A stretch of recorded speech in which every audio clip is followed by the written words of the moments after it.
That's an interesting story, actually. I started making music 8 years ago when I was like 8, cause I don't know, my mom always played a lot of music, and one night she like made me come watch the Grammys, and then like Dead Mouse was performing, and I was like, holy shit, what is this? Took the bus home cause it was pouring. Texted you all night until the morning. Woke up by the sound of myself snoring.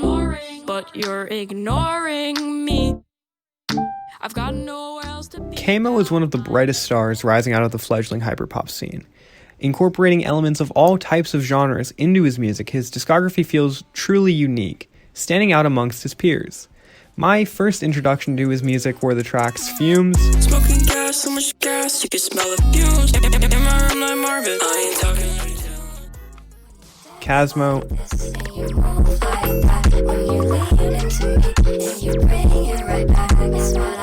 and his cover of Peroxide.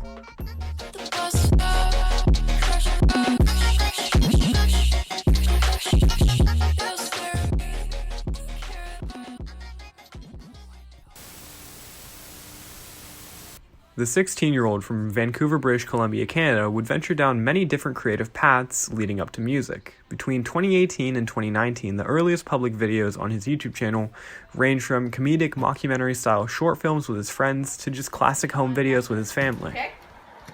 So if Jack finds me, he's instantly alerted and searching for the camera. Does Connor honestly think that I care about anything he's saying? Like, really? Like... Jack? Yes.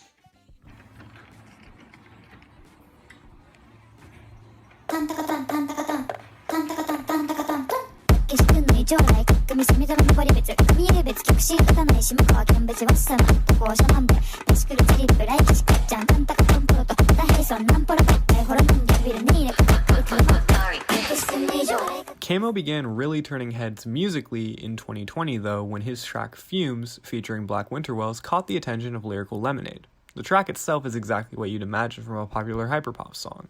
Fast, catchy, and addictive. And when I say it's addictive, I mean I stopped writing the script, went on Spotify, and played it a bunch while writing this. I did that so much, the video is a month late, and Fumes is on my Spotify Wrapped. I used to be very, very like timid about doing collaborations because I was like stubborn about creative control and who I wanted to like touch my stuff, because I just wanted to make sure everything was perfect, and if anyone else touched it, like I felt that it couldn't be perfect. But recently, like when I started making friends online, we have a Discord server now. Shout out to the Balls Discord. Like all my homies are in there, and we started doing beat battles around a year ago when the server was created, and it's just like helped me find people to collaborate with, and all my friends. And now like most songs I make are collabs with other people. While it was Chuck Ramos, an author for Lyrical Lemonade, who initially brought Kmoe's music to that platform with his articles about Fumes and Flutter, it was the underground's very own, not actually Bill, who gave the world its first real look into who Kmoe is with his article, Kmoe, a catalyst in every sense. Bill, the mastermind behind Underground Vampire Club's entire redesign and their editor-in-chief, has consistently shined a light on incredible new artists, so it was absolutely no surprise to see him pushing such a talented fresh face. With every single new release, Kmoe refuses to allow himself to be boxed into a specific sound. The magic in his sound comes from his production. Tracks like Flutter and Ice-T showcase his ability to experiment with new sounds and break into different genres. Yeah, that song started with just that piano that's kind of goes throughout the whole song and at the intro, that I wrote one day. But I don't know, I sat down like wanting to make, I used to sit down and just like try to be, okay, like what's the craziest drop I can make right now? But it's changed into like, okay, what's the coolest vocal melody, the coolest harmonies? Like it really revolves around the vocal now for me, which is a lot different than what I was making even just like 2 years ago or 2.5 years ago. So when I sit down, I'm definitely thinking about how I'm going to do vocals on this, or how I'm going to give this to someone else to do vocals. Yeah, I think the DIY aesthetic is, I've kind of embraced it. It feels really natural to me and very what's the word for it? Very authentic. And if people like look in and see it, they can tell that what I'm doing is like not some forced industry, weird industry plant shit. Like it's just what I want to make, and I like to have control over what it is. And I think the DIY aesthetic that is becoming very popular today is like really cool. So yeah, I just want to make it as authentic to me as possible. Ice-T is a clear departure from his normal hyperpop, with diving into things like alternative pop. It feels like something that could be a traditional radio hit with placement on the Hot 100, without falling victim to sounding like a recycled pop song on the Hot 100.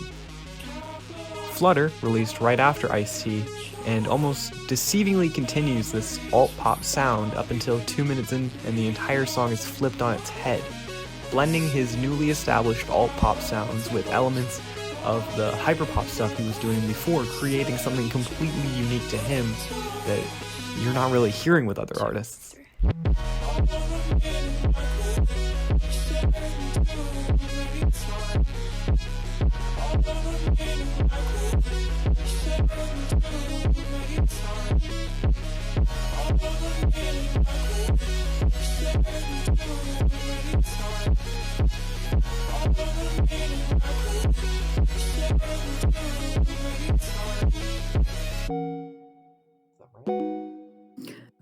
Yeah, on my own music videos, like especially like no, yeah, every single one. I think yeah, it's just been me. What's that And like? What's the creative process for a Kmoe music video?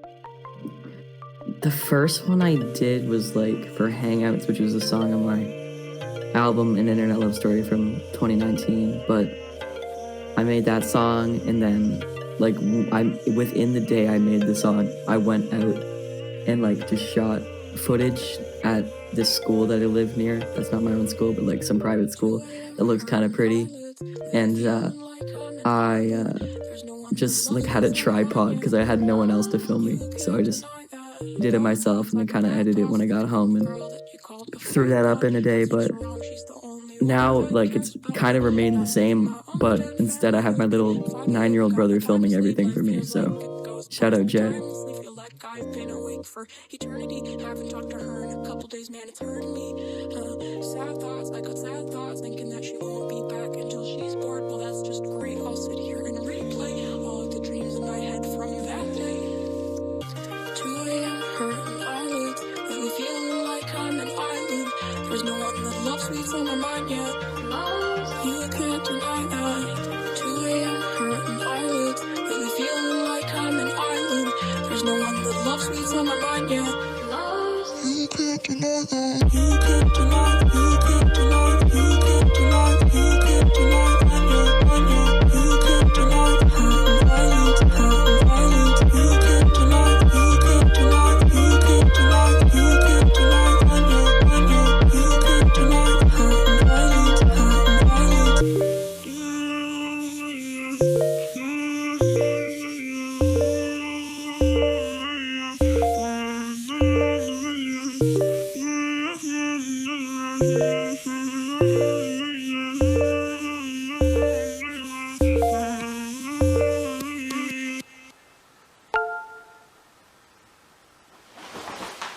His album An Internet Love Story does this incredibly well, as it lays a foundation for what is to become his sound. That album came out in 2019, so most of my albums, like from I was like 4 albums deep by then, and lots of them are gone now. But yeah, that album, it's very natural, and all the collabs on that album are just IRL friends that like have never released music, but they like were singing in choir, like just friends that I knew that had good voices, and I was like, yo, we should do a song, and they really enjoyed doing that. It was very natural. Like all my albums have been made in a year, so like the turnaround time has been like a year, and then an album, and then like by the same time next year there's another album out. but I'm just always constantly working on music, and like my friends would come over and we'd just do some vocals and call it a day. But yeah, I always have a lot of music, and it's not hard for me to come up with an album because it's basically all I do is just make music all day. Keep going. Yeah, sorry. Yeah, the album's very personal to me, and it's really fun making music with my IRL friends. Like they were like so scared. Like we were recording some of the stuff we recorded at like this media room at my school that had like one speaker, and like because the other one was broken, and then like the microphone was shit, so I like brought my own. And the ladies in the library were like so confused because they were like, "Are you using this for a school project or something?" And I was like, "No, we're just using it for fun." And they're like, "Never seen that before." So they were very confused, but we made a lot of shit there, and that was really cool. With a very bright future on the horizon for the young prodigy, I'm very excited to see what comes next from Kmoe. Thank you for watching. Woo! Bonsoir, madame. Saw you sitting by